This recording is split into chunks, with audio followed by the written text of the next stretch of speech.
जय माँ कामाक्षी, जय माँ ललितांबिका। आज हम का श्लोक 2 बोलना सीखेंगे। रूल वही है, पहले अर्थ समझ लेते हैं, उसके बाद श्लोक की कुछ लाइन मैं बोलूंगी, पॉज दूंगी, मेरे पीछे आप बोलिएगा, फिर मैं पूरा श्लोक बोलूंगी, पॉज दूंगी, मेरे पीछे आप बोलिएगा। ठीक, तो आज ये श्लोक पहले अर्थ समझते हैं, क्योंकि अगर अर्थ समझ लेंगे तो बोलना और आसान हो जाएगा। ठीक है, तो श्लोक बोलते हैं।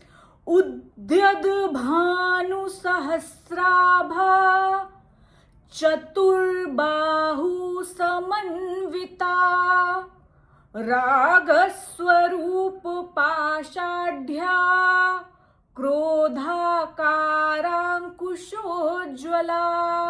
श्लोक का अर्थ क्या हुआ कि माँ ललितांबा देवी उदित होते हुए सूर्यों की जो आभा है ना, उसके समान तेजस्विनी है। हजारों सूर्य उदित हो रहे हैं और माँ 4 भुजाओं से युक्त हैं। एक भुजा में माँ ने राग स्वरूप पाश पकड़ के रखा है और दूसरे स्वरूप में क्रोध के रूप में अंकुश लेके रखा है। ठीक, डिटेल मीनिंग मैंने ऑलरेडी समझा के रखी है। अब श्लोक बोलना सीखते हैं। ठीक, मैं बोलूंगी, पॉज दूंगी, मेरे पीछे आप बोलिएगा। उद्यद् भानु सहस्राभा। अच्छा, एक चीज यहां मैं बताना चाहूंगी कि देखिए, हमारे जब आज से 2016 की बात है, जब मैंने ललिता सहस्त्रनाम की पहली बार चैंटिंग शुरू की थी, तो वो नामावली जो होती है ना, उससे पढ़ना शुरू किया था। तो नॉर्थ में जब भी सा और त्रा ऐसे लिखा जाता है तो हम स्त्रा उसको पढ़ते हैं, है ना। तो बहुत सालों तक मैं ये एक्सेप्ट करती हूँ कि वो एक कहो कि दिन में 2 से 3 बार पढ़ते थे। माँ बस पुकार रहे थे, माँ किसी तरह जरूरतें पूरी कर दो। तो वो एक न्यूरो पाथवे बन गया। लेकिन संस्कृत की साधना ही ध्वनि का विज्ञान है। धीरे धीरे जब मैंने पढ़ा, मैंने समझा, तो ये तो बहुत से लोग इसमें नॉर्थ से है, तो उनके पास वो नामावली होगी, तो वो सहस्त्राभा पढ़ते हैं, सहस्त्राभा, है ना।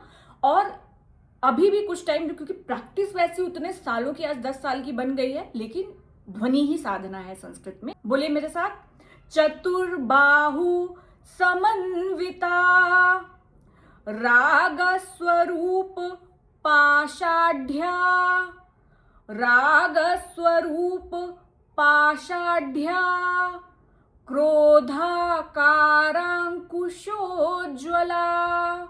बोलो, क्रोधाकारा अंकुश उज्ज्वला, क्रोधाकारांकुशोज्ज्वला।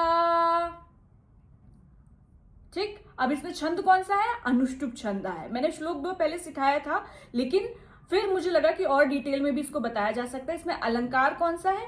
उपमा अलंकार। सहस्र सूर्यों के समान उगती हुई, उपमा दिया गया ना, रूपक अलंकार। राग और पाश को, क्रोध को अंकुश रूप में दिखाया गया है।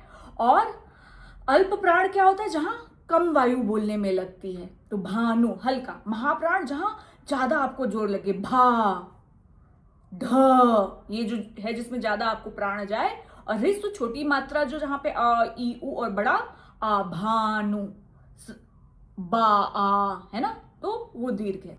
ठीक, बहुत आसान है बोलना। 5 मिनट शाम के माँ ललिता के नाम।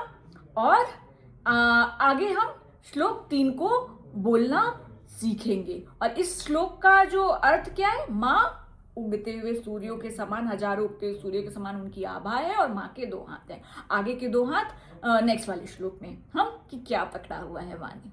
जय माँ कामाक्षी, जय माँ ललिता।